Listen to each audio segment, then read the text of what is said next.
apa yang membuat seseorang menjadi cerdas dan bagaimana cara menjadi cerdas? Pertanyaan ini merupakan sebuah pertanyaan yang paling banyak ditanyakan sepanjang sejarah umat manusia. Dan sampai sekarang pun kecerdasan masih menjadi sebuah misteri. Karena memang keterbatasan pengetahuan tentang kecerdasan ini.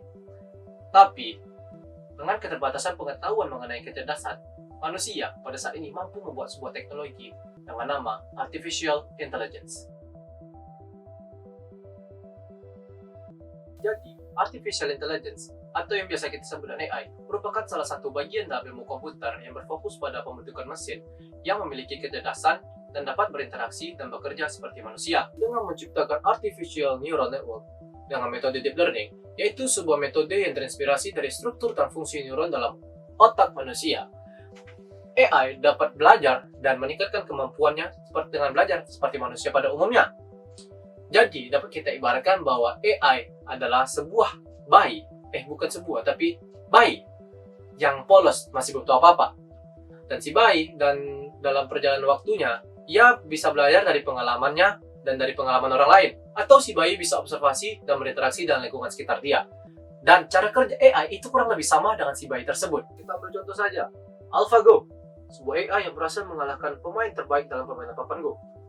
Pada awalnya, AlphaGo hanya diberikan 100.000 database tentang permainan ini, dan ia pelajari hal tersebut. Setelah ia pelajari, ia akan membuat simulasi di mana ia akan melawan diri dia sendiri. Dan jika ia kalah, ia akan melakukan update dari cara dia bermain. Dan hal tersebut ia lakukan berulang-ulang kali. Seperti manusia latihan pada umumnya, bedanya, manusia hanya bisa melakukan satu kali permainan dalam satu waktu. Sedangkan robot ini bisa melakukan banyak atau jutaan kali simulasi permainan dalam satu waktu. Dan pada akhirnya AlphaGo mampu mengalahkan seorang pemain Go terbaik di dunia, yaitu Lee Sedol. Dan tanpa kamu sadari juga, AI telah menjadi bagian dalam hidup kita sehari-hari. Misalkan, oke, tolong carikan aku pacar. Dari musim duren hingga musim rambutan, tak kunjung aku Atau misalkan kamu buka sosmed, pasti ada halaman Explorer dan halaman rekomendasi, di mana kamu menampilkan konten-konten yang akan kamu lihat. Tapi, bagaimana dia bisa tahu konten mana yang kita suka dan konten mana yang tidak kita suka?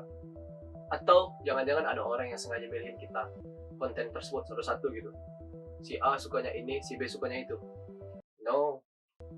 Tapi, itu juga merupakan dari AI, yang dimana ia bekerja berdasarkan postingan yang kita like dan konten-konten mana yang pernah kita kunjungi atau sering kita kunjungi.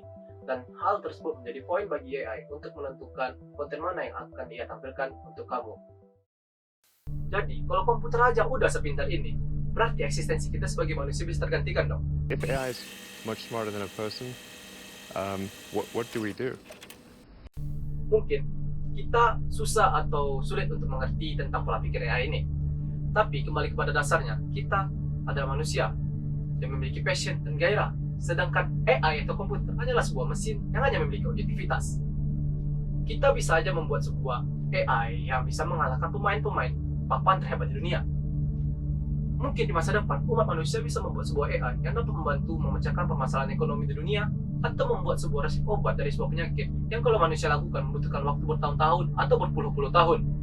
Jadi, pandangan dan pertanyaan ini saya kembalikan kepada teman-teman. Apakah AI nantinya akan menjadi sesuatu yang akan mengancam manusia atau menjadi sesuatu yang akan membantu kehidupan kita nantinya? Sekian dari saya. Assalamualaikum warahmatullahi wabarakatuh.